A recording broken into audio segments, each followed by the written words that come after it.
Saludos y bienvenidos. Hoy nos vamos a sumergir en la España del siglo XIX, Una época fascinante. y muy compleja. Los textos que vamos a analizar la describen como un laberinto de inestabilidad, de oportunidades perdidas. Totalmente. Y la pregunta central, la que flota sobre todo es, ¿cómo puede ser que un país que fue, literalmente, la cuna del liberalismo... Que le dio la palabra liberal al mundo. Exacto. ¿Cómo es posible que se viera atrapado en un ciclo casi constante de frustración política y de estancamiento económico? Es la gran paradoja del siglo, sí. Sí. Y para entenderla, los documentos que tenemos nos invitan a ir un poco más allá de las fechas y de los reyes. A buscar las raíces. Eso es. Hay que desentrañar las raíces del problema. Y todo empieza con el legado del antiguo régimen, que se puede resumir en una crisis fiscal que parecía no tener fin. El dinero, como casi siempre. El dinero. Esa crisis fue el combustible de toda la inestabilidad. Y a partir de ahí analizaremos los dos mecanismos que bloquearon todo. Los pronunciamientos militares y el caciquismo. Perfecto. Pues esa es la misión de hoy. Entender no solo qué pasó, sino por qué esa sensación de historia que se repite, de bucle, fue tan real para la España de la época. Vamos a ello. Para empezar, los textos sitúan el origen de muchos de estos problemas en un periodo muy concreto, ¿no? Sí, entre finales del 18 y principios del 19. Digamos que entre 1776 y 1824. Una época en la que España pierde un imperio, pero no parece ganar a cambio las herramientas para progresar. ¿Dónde está la clave de ese mal comienzo? La clave, y esto es fundamental para entender todo lo demás, se resume en una palabra: deuda. Deuda. Pero no una deuda puntual. Hablamos de una deuda pública crónica, estructural. Vamos, absolutamente asfixiante. ¿Y dónde empieza esa bola de nieve? Pues empieza, curiosamente, con la participación de España en la Guerra de Independencia de las colonias norteamericanas. Que suena muy lejano. Suena lejano, pero ese gasto desequilibra por completo las finanzas del Estado de los Borbones. Y ahí empieza un proceso de endeudamiento que ya será imparable. O sea que no hablamos de un mal año fiscal. Hablamos del inicio de una bancarrota que se arrastra durante décadas. Exactamente. Y es que, a partir de ahí, la sangría no para. A esa guerra le sigue una cadena casi ininterrumpida de conflictos. A ver. Pues mira, la guerra contra la Convención Francesa, luego las alianzas costosísimas con Napoleón, el desastre de Trafalgar que aniquila la flota, Casi nada. y espera, que viene lo peor, la guerra de la independencia en suelo propio, que es devastadora, y al mismo tiempo las guerras de independencia en Hispanoamérica. Que además de ser un gasto militar enorme, cortan la principal fuente de ingresos del imperio. Justo. Cortan el grifo de la plata y los impuestos. Es la tormenta perfecta. Vale. Cada guerra es una nueva capa de deuda sobre otra que ya era insostenible. Vamos a las consecuencias prácticas. Un Estado que está siempre al borde de la quiebra. ¿Qué significa eso para el país? Pues las consecuencias fueron, devastadoras. Y marcaron toda la política del siglo. La primera. La primera es que un Estado sin dinero es un Estado débil. No puede financiar un ejército moderno, ni una administración eficaz, ni carreteras, ni nada. Lo que te hace muy vulnerable. Te debilita militar y políticamente. Te hace vulnerable a cualquier poder, a cualquier general con ambición. Y supongo que te obliga a buscar dinero de donde sea. De forma desesperada. Y esa es la segunda consecuencia. La malventa de los activos del país. ¿A qué te refieres? A que el Estado se ve forzado a vender tierras públicas, minas, a menudo a precios de risa. O peor, a conceder monopolios a banqueros extranjeros a cambio de créditos para sobrevivir a corto plazo. Hipotecar el futuro para pagar las facturas de hoy. Exacto. Los textos mencionan a los banqueros Rothschild, por ejemplo, que se hicieron con el control de recursos clave como las minas de Almadén. Vaya. Y la tercera consecuencia fue una política comercial muy proteccionista. Se ponen aranceles altísimos. Para proteger la industria. No tanto por estrategia industrial, sino como una medida desesperada para recaudar algo en las aduanas. Claro. Y lo irónico es que esa misma presión fiscal que intentan poner en las colonias americanas para aliviarse fue uno de los factores que aceleró su independencia. O sea que la insolvencia se pagó carísima. Muy, muy cara. Con la pérdida del imperio y con un siglo de retraso económico. Esto nos lleva directos a la siguiente pieza del puzzle. La frustración política. Es que es una paradoja tremenda. Sí, lo es. Como decíamos antes, la palabra liberal nace en España, en las Cortes de Cádiz. Y sin embargo, los textos insisten en que el sistema liberal fracasa una y otra vez. ¿Cómo se explica que los pioneros no consiguieran hacerlo funcionar en su propia casa? Pues la explicación está en la conexión directa entre ese estancamiento económico que acabamos de ver y la fragilidad del sistema político. No se pueden separar. A ver, desarrolla eso. La estructura social de España apenas cambió en todo el siglo. Unos 2/3 de la población trabajaba en la agricultura. La mayoría analfabeta, viviendo en condiciones muy precarias. Entiendo. Esta gran masa de gente, que a menudo era indiferente o incluso hostil a la política moderna, era un soporte muy pobre para construir una democracia estable. Es como intentar construir un rascacielos sobre cimientos de arena. Es una analogía perfecta. El software de la Constitución de Cádiz era muy avanzado, pero el hardware, la sociedad, no estaba preparada para ejecutarlo. Y aquí viene lo más curioso, porque los liberales, los herederos de Cádiz, gobiernan casi sin interrupción desde 1833 hasta 1923. Sí, casi un siglo. Entonces, si tenían el poder, ¿por qué no logran crear un sistema estable? ¿Qué falló desde dentro? Falló que el sistema estaba viciado desde el principio. El movimiento liberal se rompió enseguida en dos facciones que se odiaban. Los famosos moderados y progresistas. Exacto.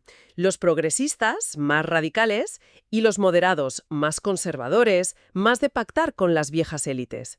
Y en lugar de una alternancia democrática normal, se consolidan dos mecanismos perversos que lo bloquean todo. Vale, ¿cuáles son esos dos mecanismos? El primero, el caciquismo. El caciquismo. El sistema electoral era de sufragio censitario, o sea, solo votaban los hombres con dinero, una minoría. ¿Y en los pueblos? En los pueblos, que eran la mayoría del país, las elecciones eran un puro teatro.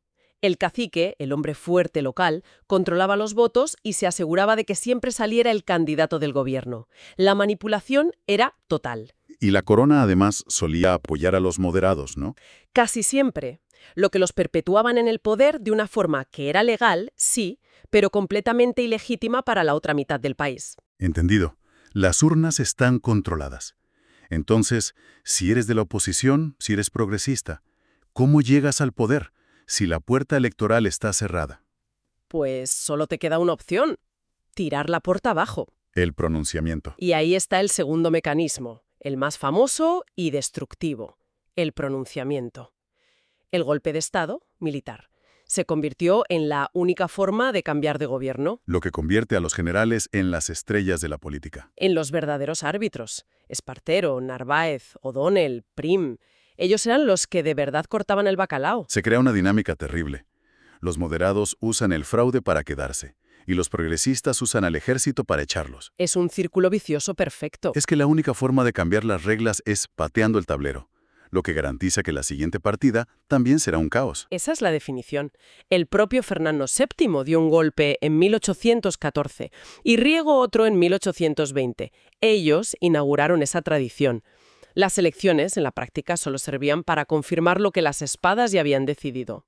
Después de décadas de este caos, de golpe tras golpe, de la Primera República fallida, la gente debía de estar agotada. ¿No hubo ningún intento de parar esto? Sí que lo hubo, claro. Y ese intento fue la Restauración, que empieza en 1874. Con Cánovas del Castillo. Exacto.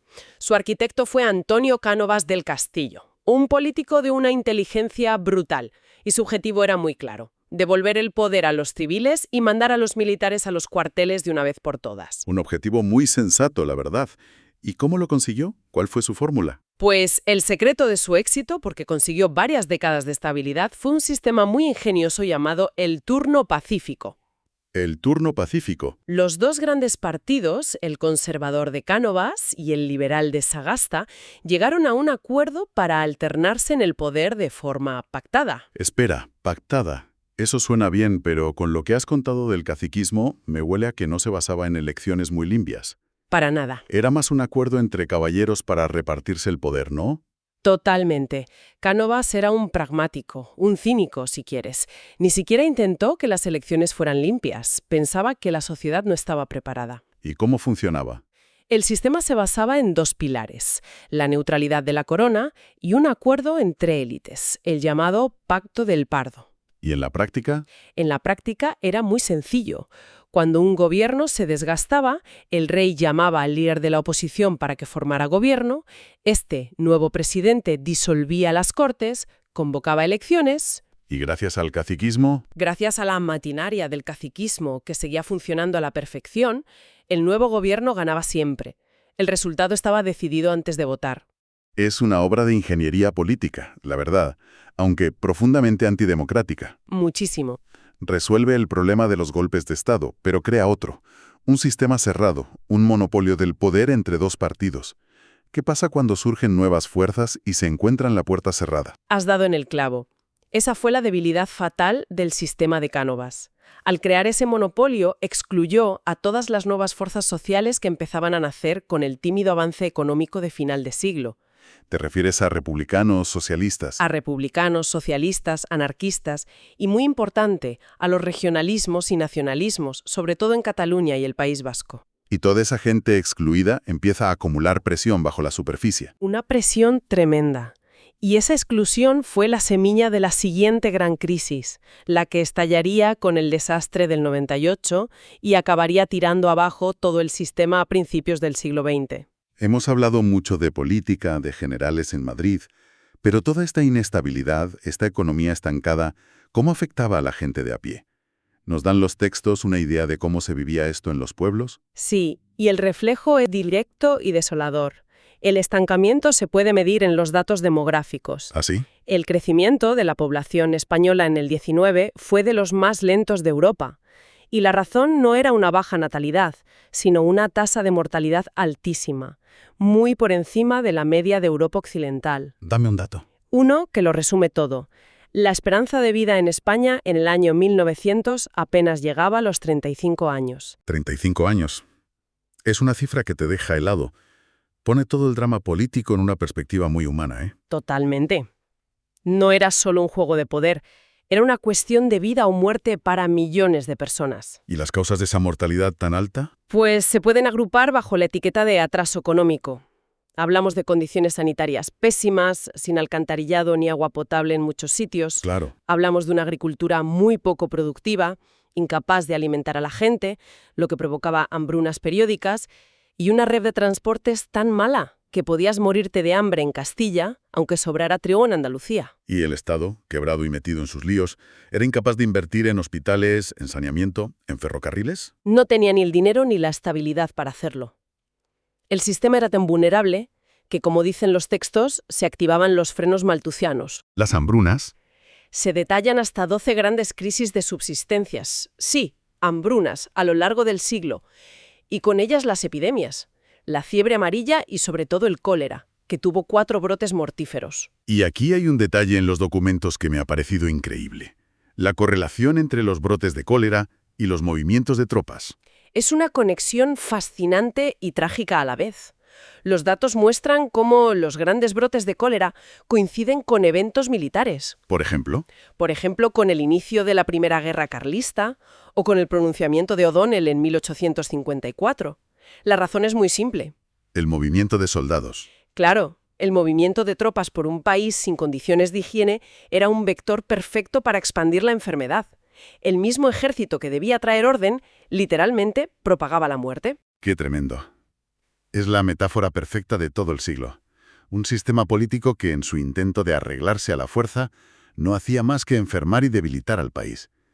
Si tuviéramos que resumir la España del siglo XIX con lo que hemos visto, la imagen es la de un círculo vicioso casi perfecto. Sí, una pescadilla que se muerde la cola. Un legado de deuda del antiguo régimen que alimenta una inestabilidad política crónica. Y esa inestabilidad, con su baile de pronunciamientos y el fraude del caciquismo, impide a su vez las reformas económicas que se necesitaban. Con un resultado final terrible. Una economía estancada, una sociedad atrapada y una demografía propia de un país en crisis permanente. Es un resumen muy preciso. El país estaba atrapado. Y para terminar, si te parece, me gustaría dejar una reflexión final. Adelante. Es una idea que se desprende de los textos y que es una paradoja muy potente. A pesar de todo este caos, la mayoría de las reformas que de verdad modernizaron el país, Como la desamortización, como la desamortización, las primeras reformas educativas importantes, la abolición de los señorías, todas se hicieron durante los breves y caóticos periodos de gobierno progresista. gobiernos que, como hemos visto, casi siempre llegaban al poder con un pronunciamiento, no con unas elecciones. Exactamente. Y esto nos deja una pregunta incómoda, muy provocadora. ¿Cuál? ¿Es posible que la propia inestabilidad, que ese sistema de golpes militares, fuera, paradójicamente, la única grieta por la que pudo entrar algo de modernidad en una sociedad tan bloqueada por las élites? Es una idea muy contraintuitiva. El progreso naciendo no a pesar del caos, sino a través del caos, siendo el único mecanismo de cambio real, aunque fuera traumático y violento. Algo sobre lo que, desde luego, vale la pena reflexionar,